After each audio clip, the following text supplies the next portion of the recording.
Good morning, everybody. It is Tuesday. It is April 28th. And oh my goodness, I am so behind. You know, my stuff for National Geographic, it's due by Friday. I have a lot of, oh dear.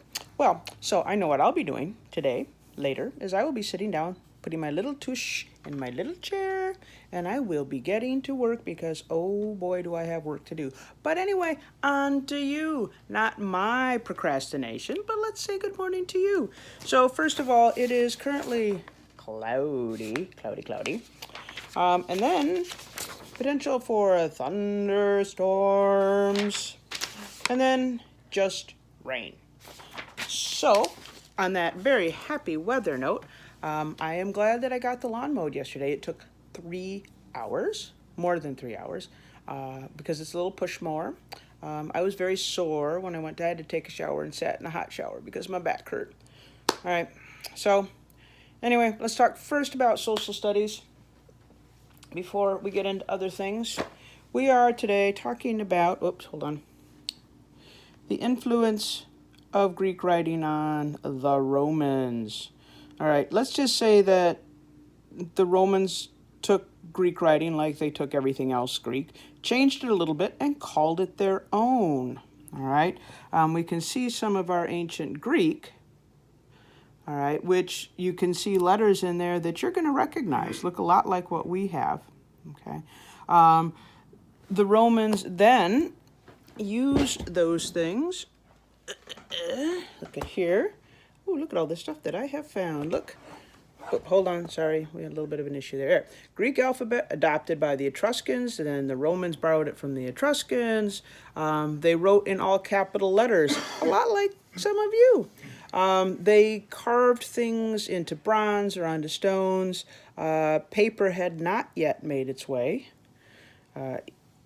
west from the Chinese. And we'll talk later about Greek mythology. Let's see, what else do I have?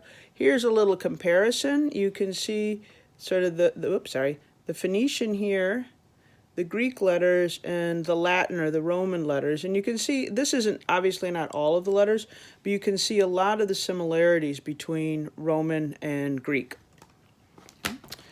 Then, my last little doohicker for you, right here. Greek cultural influence on the Roman language.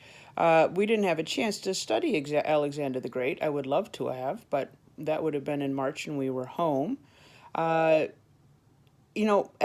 in the ancient world spoke Greek. The Greeks spoke Greek. Alexander the Great spread Greek across Central Asia. Greek was spoken in the Italian peninsula because of the colonies. And so the Romans just sort of adopted it.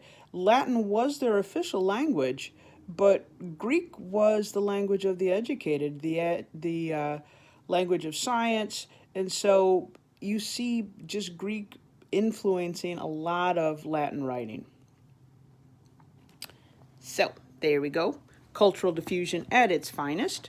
Although the Greek language had culturally diffused long before Rome became a big thing.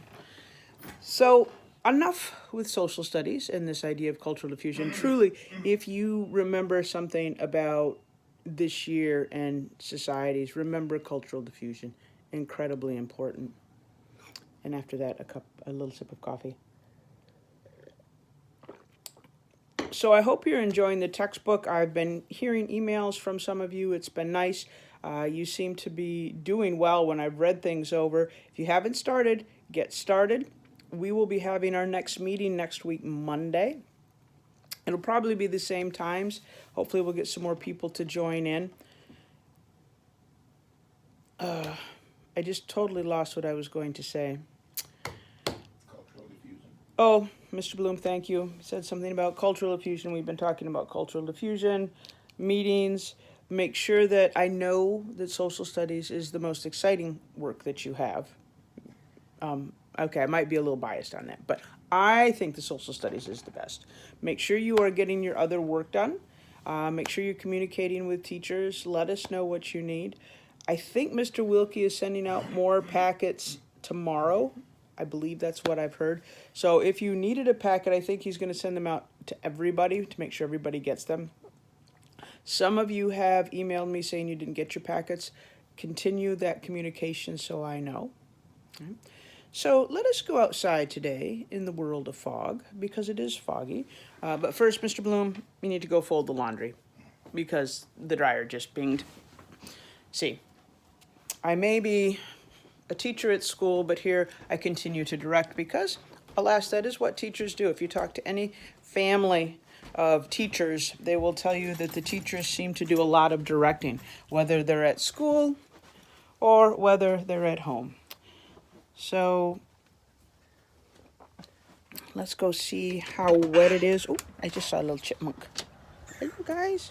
Oh, there go the squirrels. How are we doing?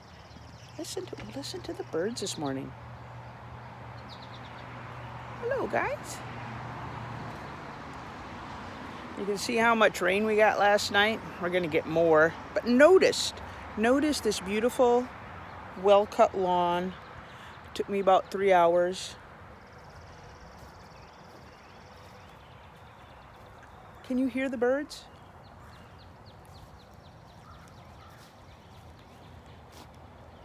I love these kinds of mornings. It's just sort of foggy. There is some traffic. Not a ton. There is some traffic. This is, you've heard me talk about the zombie wall that my son built. It started as a thin stack. Oh, hello, little chipmunk. Hi there, I see you. I keep thinking that I'm gonna move this pile of wood, but I think we have a lot of animals living there, so I would feel sort of bad. So anyway, for this rainy, sort of misty Tuesday, I bid you adieu, adieu, adieu. I think I'm going to the Compass bus route this morning when I deliver mails. I'm not sure. I'll find out when I get there. Oh, Mr. Blue Jay. Blue jays are very loud and very argumentative.